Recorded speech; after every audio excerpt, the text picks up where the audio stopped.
नमस्कार दोस्तों, स्वागत है आपका स्टेनोग्राफी टेलीग्राम और यूट्यूब चैनल पर। स्टार्ट। भगवान शिव सनातन धर्म के सर्वशक्तिमान देवों में से एक हैं। शिव ऐसे अद्भुत देव हैं जो सभी को प्रिय हैं। न तो उन्होंने सर्वनाभूषण और सुनहरे परिधान पहने हैं, न ही उन्हें विलासितापूर्ण जीवन प्रिय है। सर्वाधिक महत्वपूर्ण यह है कि भगवान शिव को संहारक भी कहा गया है। क्या यह विचित्र नहीं है कि वे संहार करता है लेकिन सदा ध्यान मुद्रा में लीन रहते हैं। शिव आदि योगी हैं, प्रथम गुरु है और प्रथम योगी है।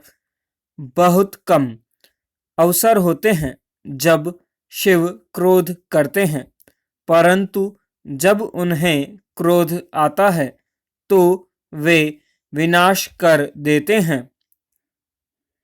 प्रश्न यह है कि एक विनाशक के प्रति अत्यधिक प्रेम व श्रद्धा क्यों? वे क्या विनाश करते हैं? भगवान शिव अज्ञान, कामनाओं, मृत्यु, पीड़ा, अहंकार, वासना, मोह माया और क्रोध का नाश करते हैं। इसलिए भक्त भगवान शिव की शरण में जाते हैं, जो सदा शांत एवं सच्चिदानंद स्वरूप हैं। भगवान शिव को त्रिमूर्ति का महत्वपूर्ण देव माना गया है। दो अन्य देव ब्रह्मा एवं विष्णु हैं। आइए शिव के व्यापक स्वरूप को जाने समझें। ब्रह्मा इस भौतिक जगत के सृजन करता है और ब्रह्मांड के वैज्ञानिक नियमों के जनक हैं। विष्णु संसार के पालन करता है। ब्रह्मा द्वारा रचित इस संसार को नष्ट करना उनके लिए असंभव था, क्योंकि यह ब्रह्मा के बताए गए सृष्टि के नियमों के प्रतिकूल होता। इसीलिए ब्रह्मा व विष्णु दोनों अपने अपने कर्तव्यों, सृष्टि के सृजन और पालन के लिए प्रतिबद्ध थे। दूसरी ओर महेश यानी शिव सृष्टि के सभी नियमों से परे हैं। विश्व के सभी बंधनों से मुक्त वे परम वैरागी हैं।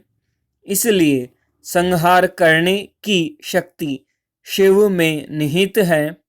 ब्रह्मांड में एकमात्र शिव हैं जो द्रव्य को ऊर्जा में बदल सकते हैं।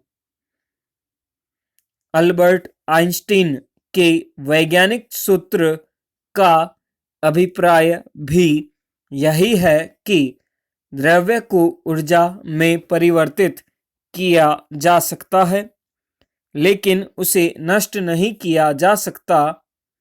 इसलिए वैज्ञानिक दृष्टिकोण के अनुसार जब सृष्टि का संहार होता है तो वह ऊर्जा रूप ले लेती है और यह ऊर्जा भगवान शिव हैं। परस्पर विनिमेय की यह अवस्था शिवोहम कहलाती है। इस प्रकार ब्रह्मांड की सारी ऊर्जाओं का परम स्रोत शिव ही हैं। इसलिए जब हम ब्रह्मांड की बात करते हैं तो व्यापक स्तर पर हम भगवान शिव की ही बात करते हैं। अब सूक्ष्म परिप्रेक्ष्य में भगवान शिव को समझते हैं। एक चर ब्रह्मांड में ही जीवन की निरंतरता संभव है। अचर ब्रह्मांड में ऐसा संभव नहीं है। ब्रह्मा द्वारा रचित सृष्टि उस समय स्थायी नहीं थी, इसलिए ब्रह्मा और विष्णु ने शिव से आग्रह किया कि वे इस चराचर जगत को स्थायित्व प्रदान करें, और शिव ने उनकी विनती स्वीकार ली। जगत को स्थिरता प्रदान करने के लिए भगवान शिव ने द्वैत रूप धारण किया। यह है शिव और शक्ति।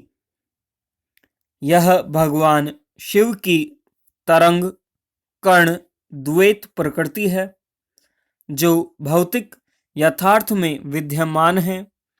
इस रूप में शिव एक कण है और देवी शक्ति एक तरंग, दोनों इस जगत की स्थिरता बनाए रखने के लिए एक दूसरे को पकड़े हुए हैं। शिव शक्ति से अलग नहीं है। भगवान शिव के इस स्वरूप के कारण ही जीवन सृष्टि का अनिवार्य अंग है। विराम समाप्त। बहुत ही शानदार डिक्टेशन शिव जी के ऊपर